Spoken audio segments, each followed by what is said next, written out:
Good morning guys, and welcome back to another Evil GT video. I am Ben. Lee is currently on holiday in Magaluf, probably dancing around with his glow sticks and his sailor's hat on, no doubt. I thought whilst he was away it'd be a good opportunity for me to have a chat with you about this car, this RS3, the 2022 8Y RS3 Saloon that I've got. I've had it now for 6,300 miles and I love this car. It's absolutely brilliant. And whilst Lee's away, I thought it'd be a good opportunity to have a chat with you guys about why I really like this car and why I have no intentions on selling this for the foreseeable future. For those of you guys who don't know, I ordered this car back in September. I got it right the last day of March of this year. In that period, I was lucky enough to actually get a sportback version of this car, a launch edition. That was a fantastic car as well. I did a video on that explaining why I was selling it. Obviously it was because this one was coming, although I got a lot of grief from people. You've had the car 4 months, you can't afford the payments.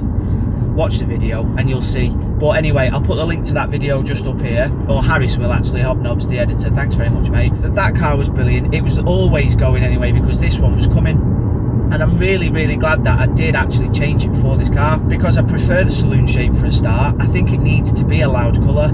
That grey Daytona grey Sportback I had was great, but in certain angles, when it was parked next to my dad specifically, because my dad's got an A3 edition 1, which is basically a black edition A3, and you have to look really hard. Other than from the side profile you can see the wings and the sort of vent that's cut out behind the wheels, and obviously it's got oval exhaust at the back. You have to sort of really, you know, for those who don't really know, you'd look at it and go, oh, it's the same car, because it was the same colour, same black trim. It was a really similar car. Whereas this, straight away, if you was to park this next to the Sportback, grey Sportback RS3 that I had, it's straight away you'd be like, oh, that's got to be a RS3, or that's something a bit more special. Number one, because it's the colour. Yes, it's a very loud colour, but I just think the saloon, I don't know, I just think it looks a bit more aggressive but grown up at the same time. What do you think? So if you are enjoying this video, please do consider subscribing, hitting the bell icon for all the notifications when we upload a new video. Thanks very much. Now, there were a couple of things I wanted to do to this car straight away, and I was lucky enough to be able to do that.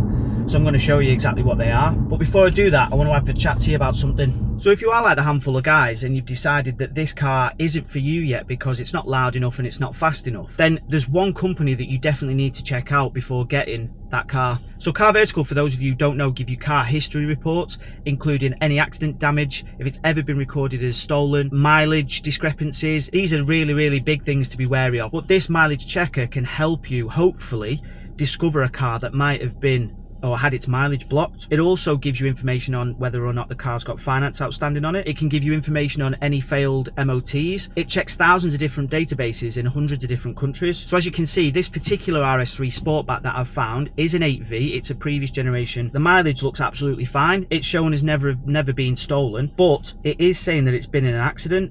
And here you can see where it says the damage has been. It gives you spots all over the car and gives you a good indication as to where the damage was. However, even more importantly than that, on this particular report, you also get photographs, so you can see the front end has been really badly caved in there. This is a fantastic tool in order to give you all the information you need when going to buy a new car. So that's that. Thank you very much to CarVertical for sponsoring this video. I'll put the links and the codes and everything that you need in the description, so go and check that out. Go and get your report if you're looking for a new car. Thanks very much.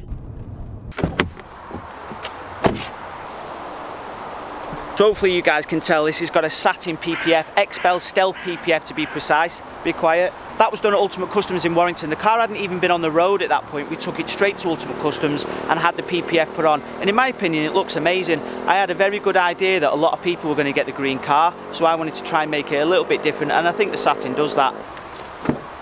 So the next modification that we did was the seat belts, and we did them at Vibe Belts. We went and saw Callum down at Vibe Belts. I put the link to Vibe Belts in the description. Now, these aren't for everybody. They're bright green. They hopefully match the exterior of the car quite well. I think they set the interior off because, as you can see, everything inside this interior is black. So I think this just adds a splash of colour. Some people have done the black with the green stitching just down the edge, which is fine, you know. I think that gives another subtle little splash of colour. But for me, I wanted to go hard. So there we are. One thing I am really glad of is getting the ceramic brakes on this. On the Sportback, we had the steel brakes. One track day, they were completely gone. Awful. I have kicked these brakes head in and they are still working perfectly fine. The only other problem I had was the rear brakes on this car. The front ones are massive, big ceramics on the front. The back ones were just little solid steel brakes off an A3. That didn't look right. From the side profile of the car, it looked really weird. So I spoke to Dean at VBT and said, Dean, have you got anything that we can put on this car? He said, I've got just the thing for you, mate. Have a look at this. Now these brakes are actually off an S8, I believe. And there we are. So we kept the original calipers. We put a bracket on just to bring the caliper out a little bit. He drilled these discs so that they match the front drill, and they're obviously a lot bigger. So from the side profile, not that you can see all that well, but the actual brake discs look miles better. So everyone knows RS3s are fast, right? They're 400 horsepower out the box, they're pretty quick. Everyone wants more power though, don't they? And these things are easy to get more power out of. There's just one problem at the minute, and that is, as far as I'm aware, nobody has managed to crack the ECU yet and get more power out of this engine, although we all know that we can get plenty more power out of it. One modification I have done, as you can quite clearly see, is the racing line intake. Now this particular one is a prototype, so this is actually off the 8V, so the previous generation car. There's a few little modifications they had to do to this bit just underneath where it sits with the front bumper, but otherwise effectively it is the same. So it looks a little bit rough around the edges, and that's purely because it is a prototype, and in my opinion it's all carbon. I think it looks absolutely amazing. And last but definitely not least is this PCM box just here. What an amazing bit of kit this is. So this is a tuning box. It plugs directly into somewhere underneath here, and injectors or whatever, I don't know, but this has given me a 460 horsepower and just over 600 newton meters of torque, which has made a massive difference to this car. It pulls really, really well. It's been faultless. We took it nearly 3,000 miles round Europe and I had no issues. The PCM box was on. It was brilliant. The best bit about this PCM box is that you buy it, you make your car a bit faster. Once they've cracked the ECU and they've got a proper stage 1 map for it, you take your box back and they will map your car for absolutely nothing. That's an absolute no-brainer, surely.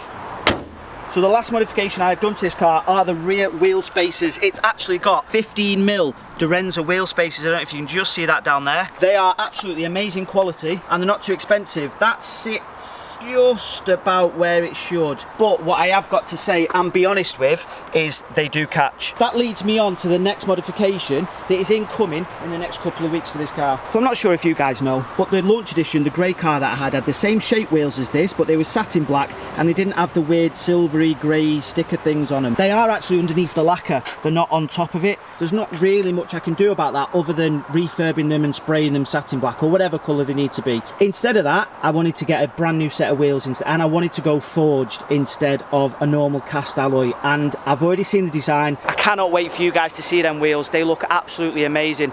They're coming around the middle of July and they are going to be a completely flush fitment. The rears are going to be slightly wider, so they're an 8.5J instead of 8J, which is on this, but the front wheels are staying the same, so they're 9Js, which is exactly the same as what's on this car currently. My next modification has got to be some sort of body kit, surely. Now I've looked at a load of different kits, and Maxton don't do a carbon kit, but they do a kit. I've seen one on another YouTuber's car, and in my opinion, I don't like it. I have, however, seen CT Carbon's kit for this car, and wow, it looks amazing. The only problem is it's expensive because everything's carbon. You get the carbon front diffuser, carbon side skirts, carbon rear diffuser and a carbon ducktail, and I think it's about £3,000 last time I checked, which is a lot of money, but I think it will set this car off and make it look amazing. As you heard when we did the cold start at the beginning of this video, the cold start's not actually that bad. It does sound alright. Once it warms up though, rubbish. The OPFs are ruining this car. As soon as there's a map available so that we can map out the OPFs, that OPF is coming out and we're going to make this car sound so much better. And finally, I have whinged so much about the interior of this car. The quality, bits are really good, bits are shocking. I mean, the door cards, for instance, the plastic on the door cards is just absolutely shocking. I want to go nuts with the Alcantara. I want an Alcantara headlining. I don't want the star thing in the headlining because I've got a pan roof. It wouldn't look right anyway. I maybe want a splash of colour just in the RS bit here. But otherwise, yeah, what's your opinions on the interior of this? Does it look like a 65 grand car to you? Now, I already know what you're going to say. 65 grand car, under no circumstances should you be messing about with the interior. It should be bang on from factory, and trust me, I completely agree with you. But this is YouTube. If we can show off businesses and their skills and what they can do, as well as make the car better on the inside, then everybody's winning, surely. Now, the interior and the noise are the two only negatives of this car, in my opinion. I want to take you out now on the best bit, and that is the drive of this car. One thing I would just like to point out is this video has been filmed inside the car, and the B-roll footage, it's been filmed on an Insta360 One RS that they have very kindly sent us to have a try out and test.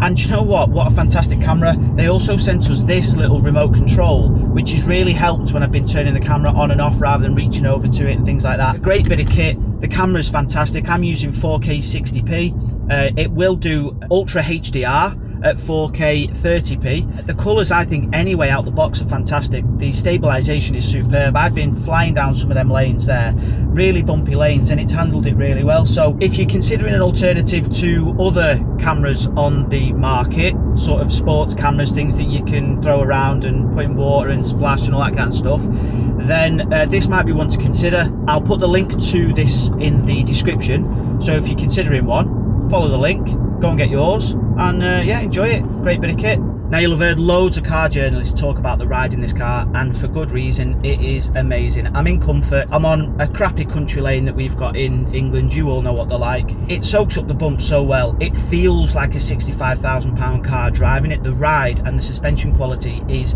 amazing for an RS car. Usually you're expecting rock hard suspension, doesn't dampen all that well, you feel and hit every single bump, but this rides really, really well. But then you can stick it in whatever setting you have. I have RS individual, I've got it set up to how I like it, and it is miles better. The suspension, although it's stiffer and the car feels really, really nice and planted, it still irons the bumps out really, really well. But the greatest thing about these adaptive dampers is once you put it into dynamic and you put the suspension into dynamic, it obviously firms everything up, but it still isn't crashy, it still isn't harsh, it still soaks the bumps up really, really well. The car stays nice and flat, and it's a joy to drive through the lanes.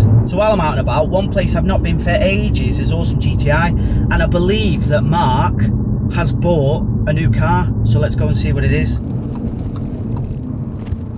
So for those who don't know, you may not have seen, you may have seen, Mark at Awesome GTI has bought an RS3 because he was waiting for ages, and then they told him it's going to be April 2023 by the time his black one comes. So instead what he did was, he rang me and said, I'm buying this, mate, is that alright? And here it is. For the eagle-eyed viewers of you guys, you'll realise that it's exactly the same colour as mine. The only difference with this is the carbon black, so you get the carbon wing mirror caps, which are better than mine, carbon side skirts, which are better than mine, wheels, which are better than mine, carbon spoiler, which is also better than mine. You guys might be like, nah, it should have stayed gloss green and not satin, but I definitely prefer the satin green, in my opinion. Hey, what are you doing here? Hey, never mind that. What are you doing getting your car washed off?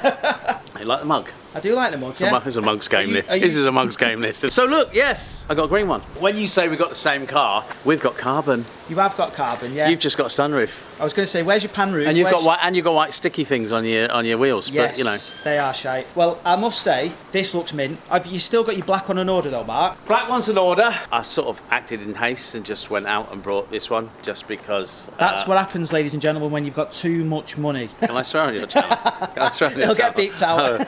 Oh, off. They've already been at it on the ramp. I got it for an hour, and we put the discs on. I noticed that. Yeah, so I noticed that. Hey, spacers as have well. you got spacers on it? Yeah, we've got spacers. Are they forged ones? Ask them. Unbelievable. But yeah, so is there any more are you actually doing anything with this, or is this just to have until the black one does come? Do you know what? I just don't know whether I'm going to flip the car straight away or keep hold of it. So yeah, you know, if you're interested in a car, come see me. I do you a good price. So yeah, got the carbon on it. We're going to do some suspension probably if we keep it. Obviously, we're going to put a tuning box on there because that's all that's available at the moment. Do you think we should test this stock against mine first? Yes. And I was actually going to say that. I think we should put them both against each other. Yeah. Where? Strip?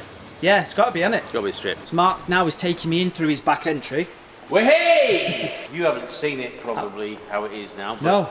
Well, apart from the video that I saw. Oh yeah, you saw the video on our channel. But now you can get a bit more of a feel for how big the dyno area is going to be underneath here. Absolutely massive. This area here is going to be leather sofas, buffets, customer area is all the way here, all this.